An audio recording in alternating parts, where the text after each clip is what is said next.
And today we're outside the offices of Michelle O'Neill, the leader of Sinn Féin in the north. This is a very personal place for me, and it is part of my story and how I became part of CBR NI. It was complete. On the 14th of October last year, my wife and I brought twin boys into the world.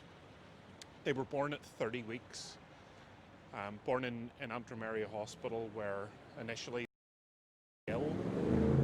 They needed a lot of care from the neonatal unit, and they were treated with love and compassion.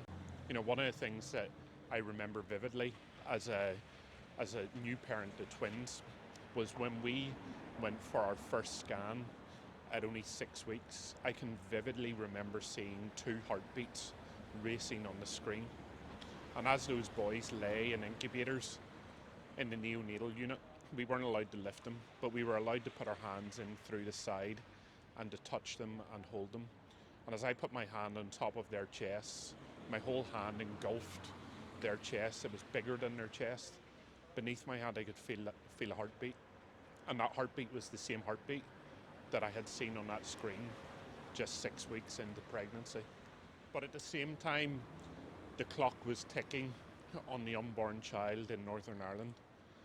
On the 21st of October, decriminalisation of abortion was due to happen, and unborn children were due to have their protections stripped away from them.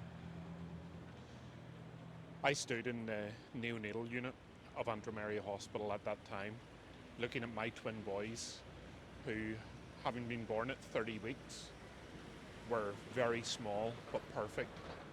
Looking around the other concerned families in that unit and the other children who were born prematurely, and realising that within 1 week, children the same size as them, the same gestational age of them, would be stripped of their protections.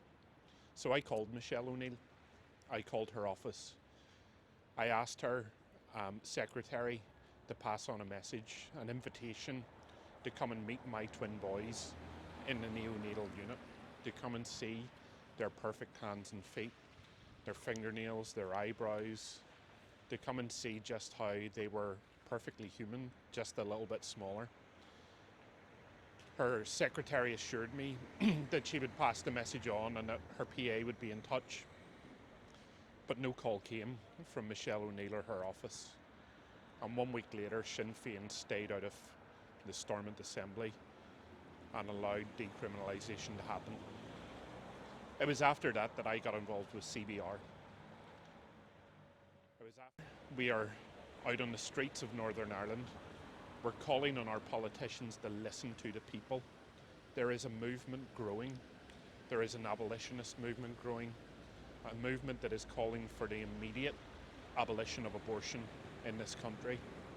People are stepping out, they're stepping up, and they're calling for our politicians to once again restore protection for unborn children in this land, to stop the barbaric killing of children that has claimed more than 1,000 lives since April.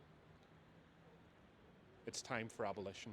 It's time for Michelle O'Neill and other parties to listen.